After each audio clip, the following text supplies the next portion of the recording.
You're listening to the voice of Nassau Community College, 90.3 WHPC. My name is Bill McIntyre, and it's time for this week's Long Island News, the show that talks to newsmakers and other important people from Nassau and Suffolk County that matter to Long Island and Long Islanders like you.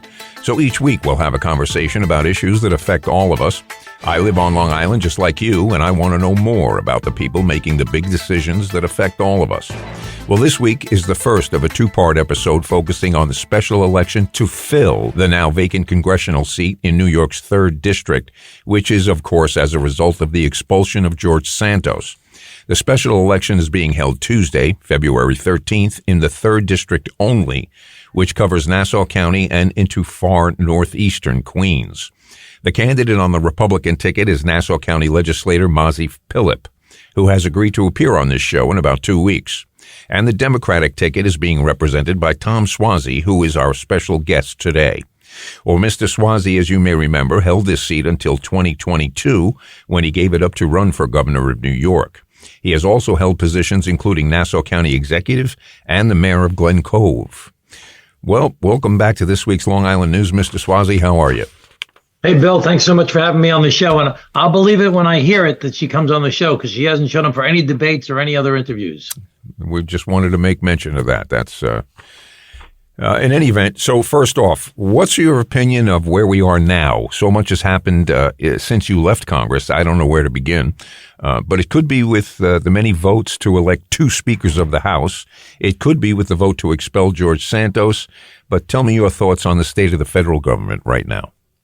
Well, I think that people all over the country, certainly my friends and family and the people in my district, are freaking out. They're looking at the cost of living, and they're upset about it. They're looking at the immigration crisis, people streaming over the border. They're very upset, scared about it.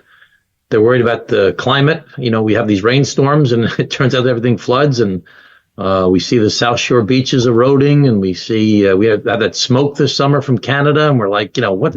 Something's going on. I mean, what if this went on for a month? Well, what would we do about it? It's in Canada. It's affecting us here. And the wars in Israel, and is Putin really trying to take over Ukraine by doing what Hitler did, by just attacking and then trying to annex the country next door? And will he go to the next one after that and the next one? So we all have these things going on. We look to Congress. We say, hey, what are you doing to help us?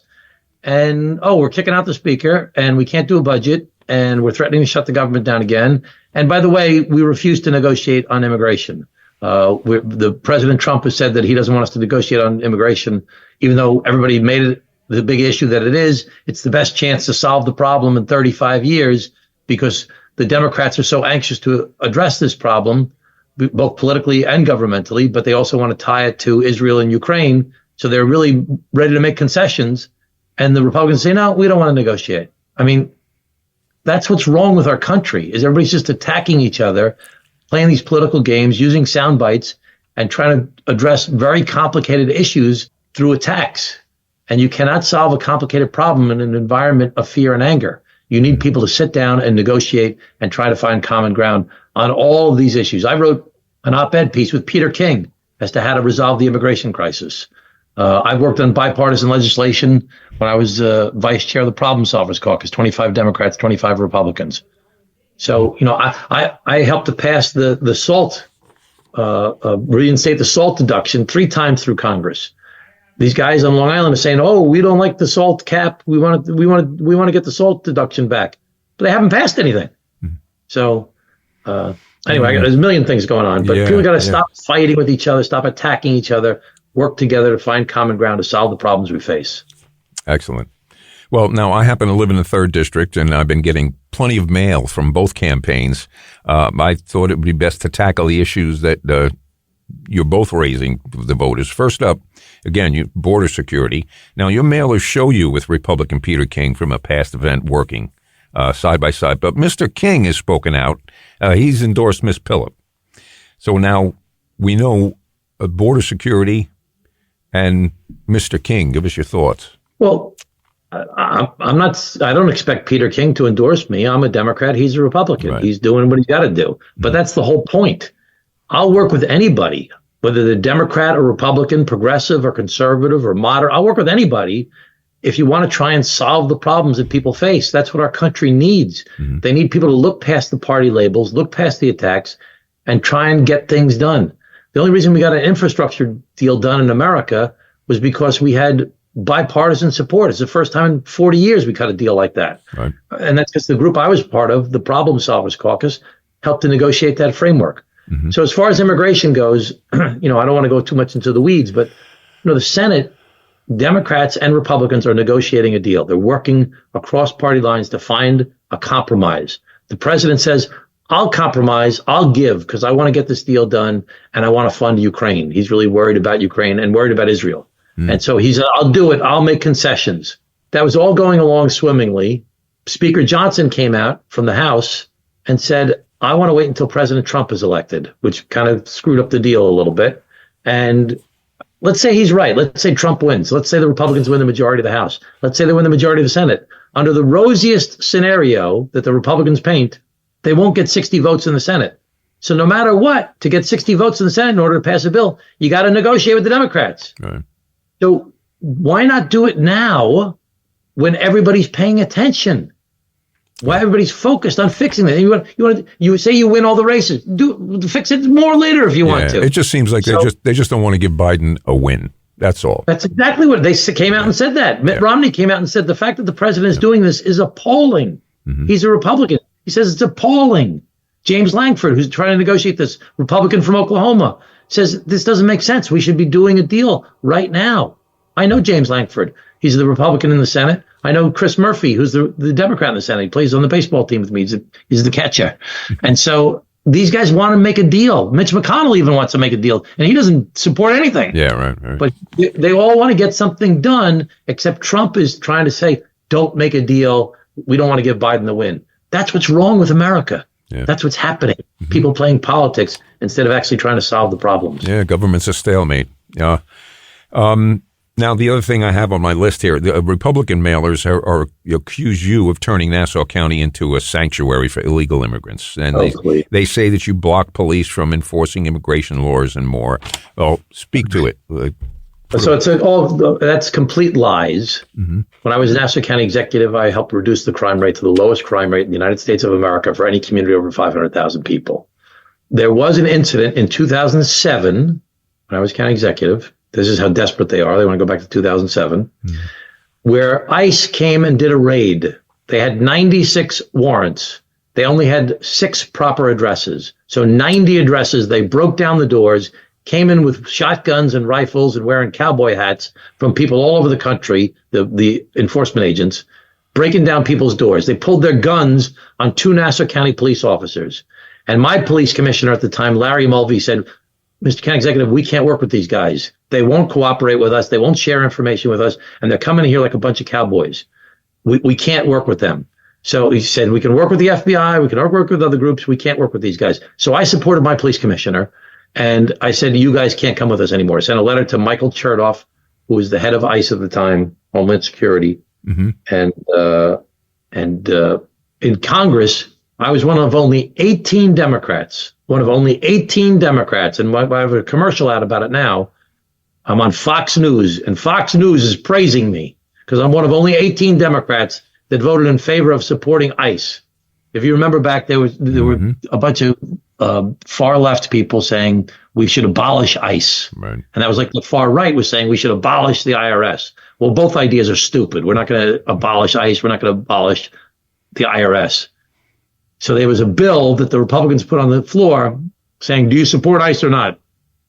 And the Democrats didn't want to, mess with the far lefties, but only 18 of us voted, yes, we support ICE. Right. And I do support ICE. And I support law enforcement. Mm-hmm. And I support public safety. And I support border security. And I also support treating people like human beings. And I also support people working together to solve problems instead of playing a bunch of games. Yeah. Well, it's good to clear that up because, you hear these things over and over again. That's what they're counting on. My opponent has not been out in public at all. She refuses to debate in public. She won't do civic meetings. She won't do town halls. She won't take questions. So they're relying on the very formidable Republican machine of Nassau County, which is back to like it was in the old days before I became county executive, when they were the strongest Republican machine in America. Now they're at least the strongest Republican machine in New York State. And they're relying on their army of, town employees and county employees to go out and hand out literature, raise the money, beat the you-know-what out of me, and make up a bunch of stuff. And it's going to be a tough race. Yeah. Very tough race. But I'm fighting back. We kind of make a habit of telling our listening audience that, remember, it's election time. So when you get things in the mail, most likely nothing believable. I mean, which is sad commentary. You're listening to this week's Long Island News on the voice of Nassau Community College, 90.3 WHPC. My name is Bill McIntyre, and my guest today is Mr. Tom Suozzi, former congressman, Nassau County executive, and mayor of Glen, Cove, who is the Democratic candidate in the special election for New York's District 3 vacant congressional seat, which will be held on Tuesday, February 13th. And as a reminder, we will be offering equal time to Republican candidate Pilip in about 2 weeks. Election day is February 13th. You're correct, but early voting starts on February 3rd. You can vote early from February 3rd to February 11th. There's like 10 designated spots in Nassau County that you can vote in any one of them. In early voting. Now, another mailer that we had has a big headline that says Tom Suozzi fights for working people. Talking about your union voting records. What else can you say about the working people? And, Well, I've always, historically, the Democrats had a great relationship with the unions. And when Trump first got elected, I went to a big meeting in Washington, D.C., and they're like, what happened? And I'll never forget this labor guy from the laborers, international guy. He said the Democrats used to show up at the church picnics and at the bars and would come talk to you. He said, we don't see them anymore. And that really hit home with me. And so I started a thing in Congress called the Labor Caucus, where I said everything we look at, every issue, we should be looking at through the lens of how does this affect working families' wages and their benefits. And I've always fought for labor, and I was always pro-labor when I was mayor and county executive. But when I went to Congress, I became crazy pro-labor because they hate the unions in the rest of America. And we've had a hollowed out middle class. That's one of the reasons people are so angry, is because people can't make enough money to, the American dream is very simple. I'll work hard. In return for working hard, I'll make enough money so I can buy a house, educate my kids, pay for health insurance, and retire without being scared. That's it. I work hard. In return, I get a decent life. Right. That's not real for people anymore, because the minimum wage in 20 states in our country is $7.25 an hour. Right. In New York State, it's $15 an hour. It's gone up to 16 in some places. But let's say you make $10 an hour. You work 40 hours a week. You work 50 weeks a year. You get 2 weeks vacation. That's $20,000 a year. $15 an hour. You work 40 hours a week, 50 weeks a year, 2 weeks vacation. That's $30,000 a year. So if you make $30,000 a year or $40,000 a year, you're going to buy a house. You're going to educate your kids. You're going to pay for health insurance. You're going to retire without being scared. I don't think so. Right. And too many people are struggling, and that's why everybody's so pissed off, and that's where Donald Trump came from, and that's where originally Bernie Sanders came from, because people are just looking for some answer. Yeah. And, we see things are getting better, but people are still pissed off, and they're still concerned about their cost of living. But I want to fight to make sure we rebuild the middle class in America. That's what the infrastructure bill is about. Yeah. In addition to fixing roads and bridges and sewers and water and airports and ports and blah, blah, blah, blah. It's also about creating jobs for people that are good, decent, wage-paying jobs. I've been endorsed by all the unions, the carpenters and the electricians and the plumbers and the steam fitters and those different groups. Because they know that I'm going to fight for them. Yeah, I think the American public is not. I don't know why they're not aware of it yet, but their only shot is the unions. The only way that they're going to get a leg up and be able to avail themselves of the dream you talk about is by collective bargaining. Because when you look at consumers, right, where did all our consumer rights go? We pretty much don't have any. A company can make a product now that really hurts you, literally could kill you, and you really don't have a lot of recourse. We don't read the fine print. We all have to go to arbitration. We're not even allowed our day in court for a company that does something like this. But in the 1980s, we were worried about the Japanese and the German car companies taking over the car industry. And we got rid of the unions and we fought back. And there was a change in the philosophy of American business. It used to be that companies were worried about four things: the workers, the community they were in, the consumers, and the shareholders. And in 1980, they changed that as a philosophy throughout the whole country. A guy wrote a paper named Milton Friedman and said, your only focus in a company is how does it affect the shareholders? Right. That's it. That's all that matters. So basically, that's why you profit. Wall Street. Yeah, profit. So the movie Wall Street, you remember that Gordon Gekko. Greed is good. Yeah. Greed is good. Yep. And we saw the movie Pretty Woman about, Richard Gere was like taking over the companies and cutting them into little pieces and making money through the mergers and acquisitions. Forget about the town that was left behind, the workers that were left behind. Yep. Forget about the consumers. Just how do you make money? So it worked. We made a lot of money. From 1980s till to now, the Dow Jones has gone up 2,000%. The GDP has gone up 1,000%. The problem is we made all this money, but we didn't share with the people who go to work every day. So we lost the middle class. We lost the people that go to work every day. Their wages went up by only 20%, while the GDP and the Dow Jones went up 1,000, 2,000%. Yeah. So we have to figure out how is it we can make it so that the country continues to make money. We want to make money. We want companies to be successful. We want stock prices to go up. We want all that to happen. But we want the workers, the people who go to work every day, to have a piece of that. Right. So they can have a decent life. So you're living next door to somebody, they're not struggling with their bills every day, and they can coach the Little League, and they can join the fire department, and they can be part of the community because they're not freaking out and working 2 jobs, husband and wife both working weekends, working nights. Yeah. Live a life. That's really the quality of life issue, right? I don't care whether you're conservative or progressive. Everybody in America should believe if you're willing to work hard and 40 hours a week, 50 weeks a year, or, maybe you get 4 weeks vacation and maybe you work 50 hours a week, whatever it is, you work hard, and in return for that, you get a life. That's what we got to get back to. Yeah. That's the basic fundamental part of America. Yeah. I know that you've been vocal about Ms. Pilip. She doesn't seem to be taking any questions from reporters. And she agreed to one debate with you. Is that true? Yeah, one debate 5 days before the election, 5 days after early voting starts. I agreed to 5 televised debates. I've agreed to civic meetings, the Lakeville Civic Center, the We Love Whitestone, the debate of the Chamber of Commerce and Bethpage and Old Bethpage and Plainview. And I mean, on and on and on and on. And she won't. Why? What's she hiding? And the bottom line is that, they're trying to run this campaign from the basement and just rely on the Republican machine and the attack points in the TV commercials. Yeah.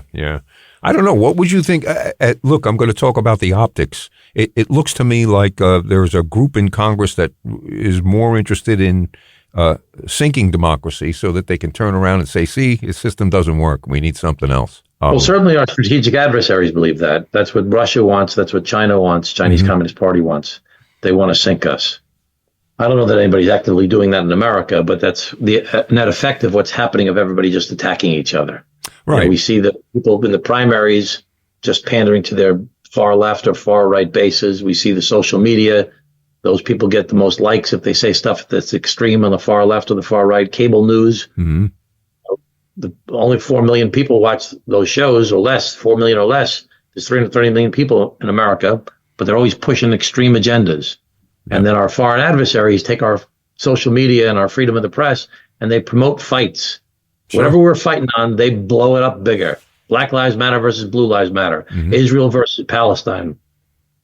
Transgender versus evangelicals. Whatever we can fight about, they get a bunch of people working on their computers and sending us a bunch of messages. So we look at each other and say, what's wrong with them? And we start fighting with each other and getting madder and madder at each other. And then nothing gets done. And then they're laughing while they try and move ahead while we're busy fighting each other. And it keeps us busy. You're listening to this week's Long Island News on the voice of Nassau Community College, 90.3 WHPC. My name is Bill McIntyre, and my guest today is Mr. Tom Suozzi, former congressman, Nassau County executive, and mayor of Glen, Cove, who is the Democratic candidate in the special election for New York's District 3 vacant congressional seat, which will be held on Tuesday, February 13th. Tell me if this is not correct enough. I read someplace that last year, Congress only really passed like a handful of bills, like 17 or some ungodly number like that. And I think of just how much that cost the American people. Yeah, it's Harry Truman used to talk about the Do Nothing Congress back in the late 40s, I mean. And this is the Do Nothing Est Congress. They've passed a limit, less than 30 bills, I think it is. Yeah. And most of them like renaming of post offices and veterans clinics as opposed to actual legislation. Meanwhile, the public is saying, what about us? Yeah. What about the stuff we care about? Why can't we make a deal on immigration? What are you waiting for? Yeah. So they're just trying to politicize it. Well, okay. Now, the one thing you both seem to agree on is the need to restore the full state and local tax, the SALT deduction, to help homeowners. Yeah, the difference is I've passed it 3 times in Congress. All the Republicans on Long Island are saying, we support reinstating the state and local tax deduction. They're in the majority. The Republicans are in the majority. Right. They haven't passed it once. Right. They haven't gotten it done. I mean, I got it done 3 times in the House. We couldn't get it done in the Senate. And then if I go back, I'm going to get it done in the Senate because I'm going to build a coalition and put the pressure on. And I know even more how to do this stuff than I used to. But they haven't even passed it once. They say, we're in favor of reinstating the SALT. Oh, we'll do it then. Right. How come you haven't done it? Okay, so basically when I hear a Republican politician say that, he wants that SALT thing, my response to him can be, then why didn't you pass it? Absolutely right. Okay. Because their party doesn't want it back for the most part. They don't want to give Joe Biden a win. They don't want to give Joe Biden a win. So it's the same. It's that way with everything. Well, partisan politics is going to be the death of the country. I mean, it's really a shame. The founders of our country said democracy will not work unless the people are involved. Right. And the people have to be educated. If not, it'll just be up to the parties, and the parties will always look after the parties. Mm-hmm. They'll just look after their political interests as opposed to the people. That's what I've been fighting against my whole career. You followed my career, Bill. I mean, I ran for governor twice. Yep. I got killed in the Democratic primary. Why? Can't win a primary because I wouldn't go far to the left because I'm talking about people to work together. That's why I don't win those primaries. So I was the vice chair of the Problem Solvers Caucus, 25 Democrats, 25 Republicans, always meeting, try and find common ground. I worked with Peter King on 5 different issues, whether it was the state and local tax deduction, guns, background checks, a bipartisan compromise on immigration, stuff with e-cigarettes with kids, cleaning up the Bethpage Navy Grumman plume. I mean, I always worked across party lines, not just with him, but with people all over the country. And that's what the country needs right now. And if I win this race, because it's such a big focus for people all over the country, and they know what I'm running on. The Democrats, for the first time, are supporting me. I've always had to run primaries where, I would get beaten up. When I ran for county executive, I didn't get supported by the party.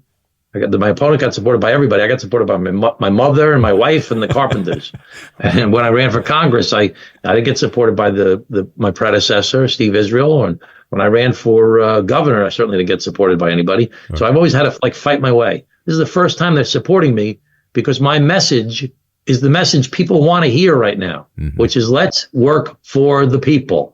Yeah. Let's start with the partisan BS, stop with the partisan BS, and start working for the people. Yeah. So if I get into Congress, I get sworn in on the floor of the Congress, and I'm going to make a speech to all my colleagues. You know what I'm going to say? I'm going to say, wake up.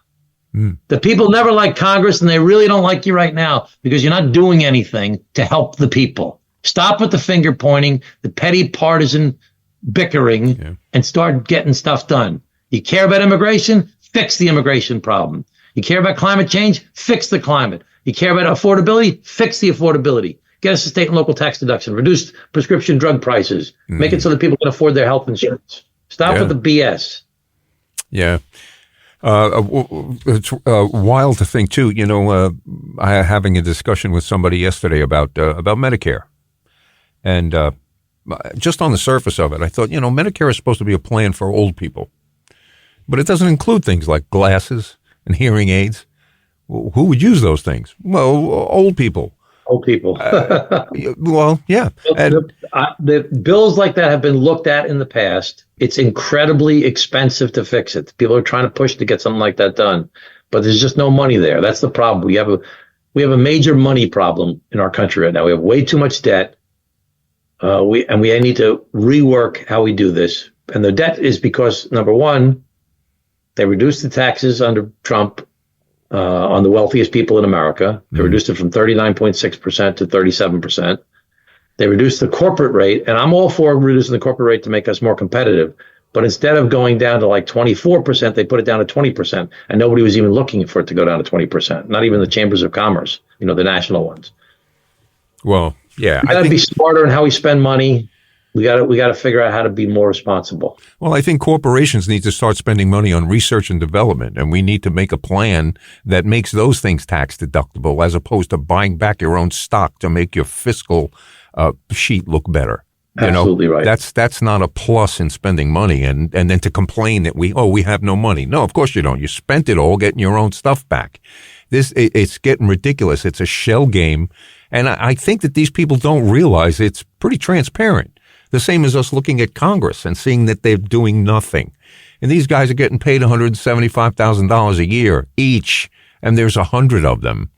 That's a big price tag for getting nothing in return. I think we should clean the whole place out, personally. But I'm totally with you. Well, we've spoken for nearly half hour. What else would you like to comment about? Go ahead. Use whatever time. I mean, the bottom line is that I love our country. I love public service. I believe that it can work again, but we have to get beyond. Every problem we face in our country is complicated. Nothing is simple. And you cannot solve a complicated problem in an environment of fear and anger, everybody yelling at each other and just using sound bites. You need good people who are willing to sit down, work across the aisle, try and find common ground, try and get stuff done. I've gotten a lot of stuff done, whether it was the infrastructure bill, the CHIPS bill, cleaning up the Bethpage Plume, getting money for the Long Island Sound, helping individual people in my district, getting us through COVID, whole bunch of stuff. Bipartisan. We got to get back to focusing on bipartisanship on these thorny issues like affordability, like the state and local tax deduction, and like the immigration stuff. So that's what I want to do. So if people hear me on the show and they like it, then tell your friends and tell your neighbors and spread the word and help me win this race on February 13th or early voting starting February 3rd. Right. If you hear me say, I don't like this guy Suozzi, I only wanted to come on the show because I wanted to hear Bill and I like listening to Bill, but that guy Suozzi, I don't like him. Then I ask people just keep it to yourself. All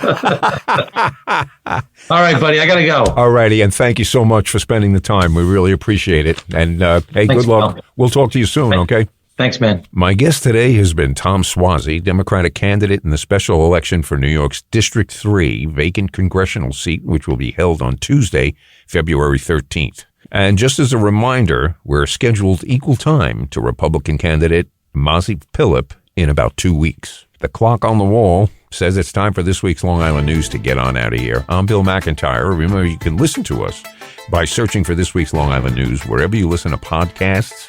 And we're right here every Friday on the radio at 3 p.m. on the voice of Nassau Community College, 90.3 WHPC.